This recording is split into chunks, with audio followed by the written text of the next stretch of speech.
Interview with FIGU core group member Michael Brügger.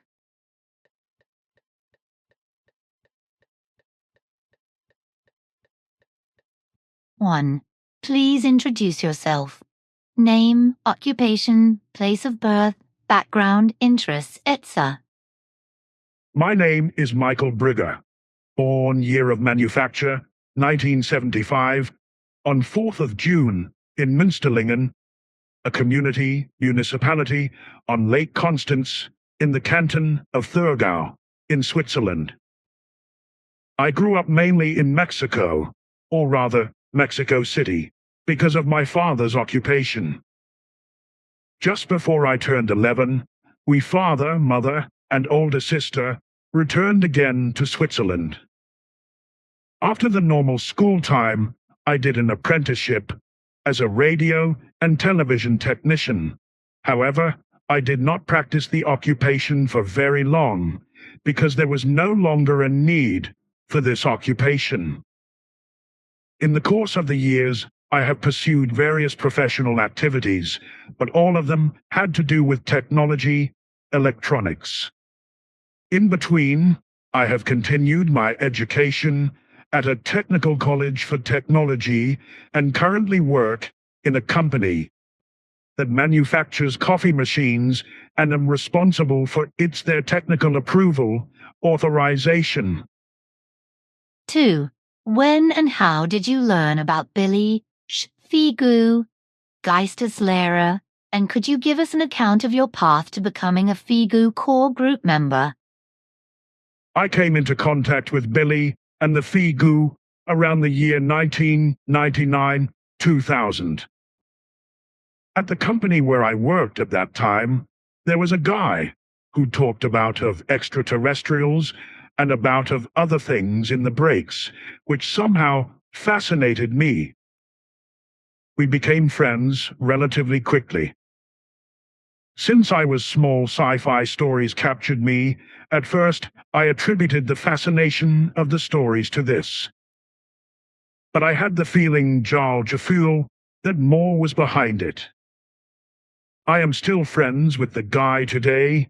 He has the name Patrick Chanot. Since the acquaintance with Patrick, one thing followed the other. I visited the center, met Billy for the first time, heard about the Geisteslehrer, and kept returning to the center in order to regularly help out at weekends. It was clear to me early on that the things explained by Billy and the Geisteslehrer had to have solid foundations, and that I would like to help out in the core group, but it took a few years until I was accepted. Psychically, I was in a very bad condition at that time, and firstly, I had to work very hard on myself in order to clear up and resolve old burdens as well as psychological problems. As far as I can remember, I joined the core group at the beginning of 2011. 3. What are the most important things that you have gained from the creation energy teaching? Well, there are quite a few things.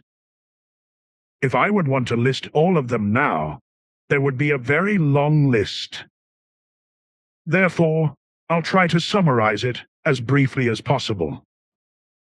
That every human being fully all around bears the responsibility himself or herself to be content, happy, and successful in whatever he or she does in his or her life. That there is no God who says how and what one has to think, or how one has to behave. Each determines his or her destiny or happiness, himself or herself, from out of his or her own thoughts and feelings, Gefühlen. The human being can be compassionate, peaceful, kind, free-thinking, and strive to live the creational laws and recommendations, but can also be the destroyer of these values and turn oneself to the opposite, and if he or she does, she can only give himself or herself responsibility for it. The creator of his or her life way is always the human being himself or herself. 4. If you could give some advice to other FIGU groups from your experience as a CG member, what would that advice be? Honestly, I find it difficult to give advice of a general kind, as each grouping, or rather the human beings behind them, don't all tick the same. Correspondingly, nothing clever comes to me. 5. If you could travel back in time to talk to the 18 to 21-year-old you, what would you say? What advice would you give yourself? Interesting question. According to common sci-fi storytelling, that would create a rift in the time continuum, and everything would be sucked into a nothingness. No, seriously. I would have no idea what to say to myself at that age. Fundamentally, I did not want to take any advice anyway. 6. What is your favorite book and why? I don't have a favorite book. There are several that I have read before, a few times, and found good, like 1984, The Never-Ending Story, or Animal Farm, because they make you think or inspire the imagination.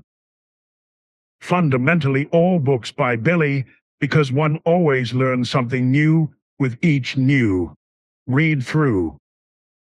7. What music do you like to listen to? There I don't have any distinct direction, which I prefer. If a piece pleases me, then it is all the same which music direction it concerns. 8.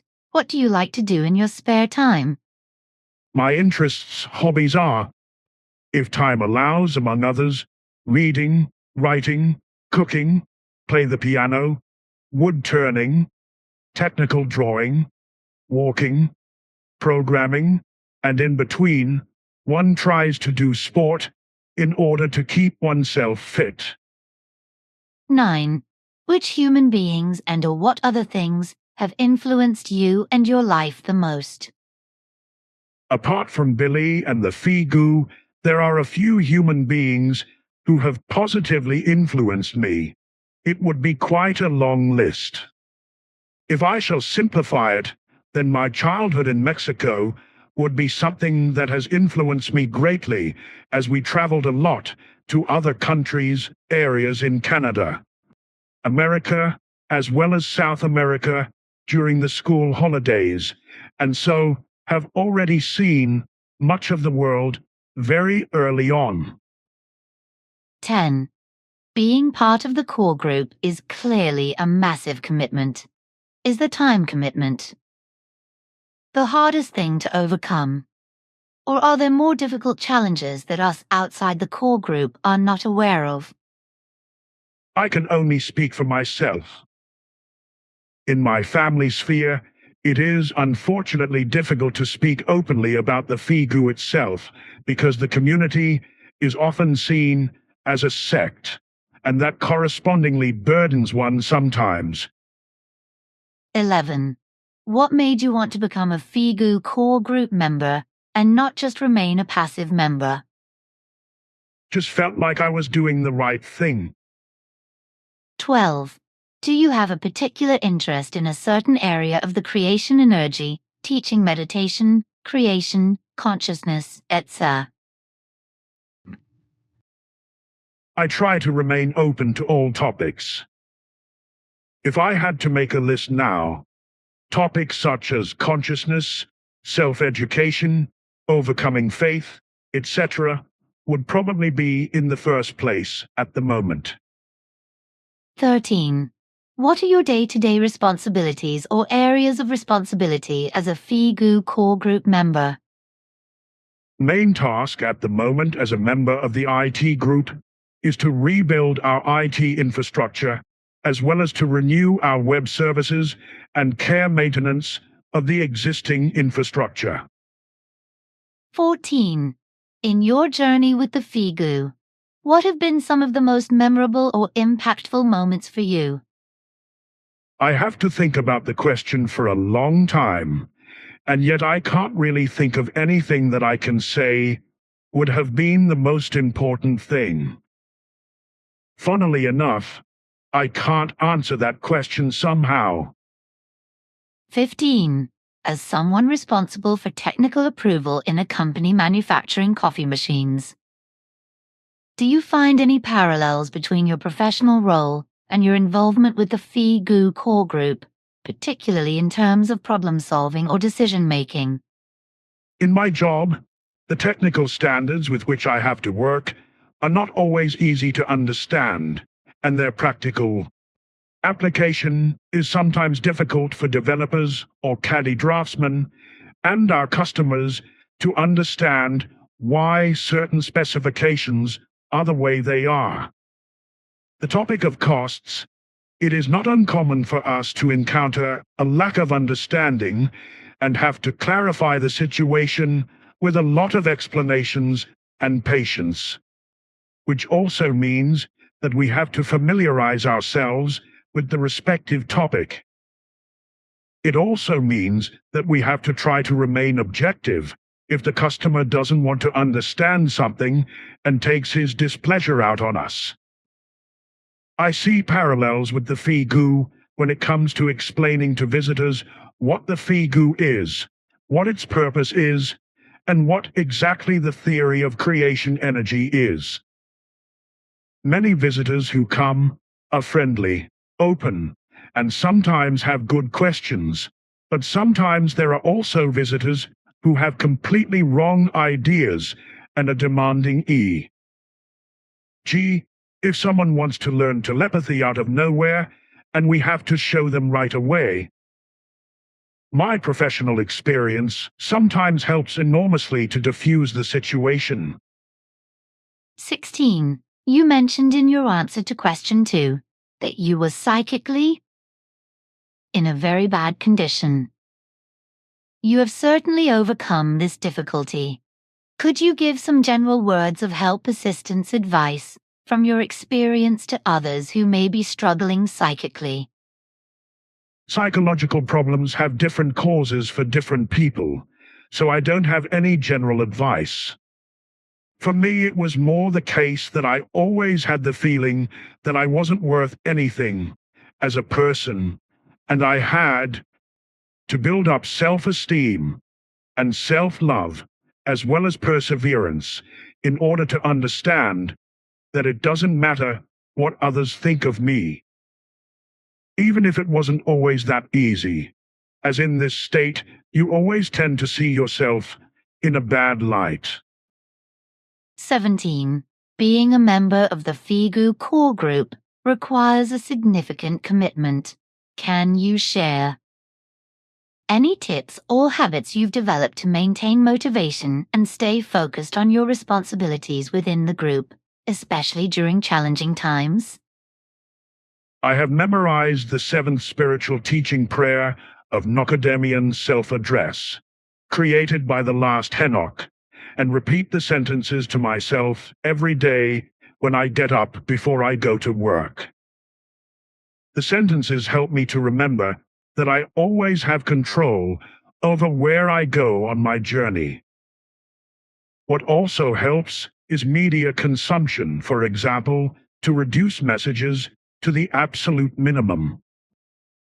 Nowadays, in my opinion, we are generally not really enlightened or informed, but are downright indoctrinated and stuffed with all kinds of fear-mongering, at least by our leading media.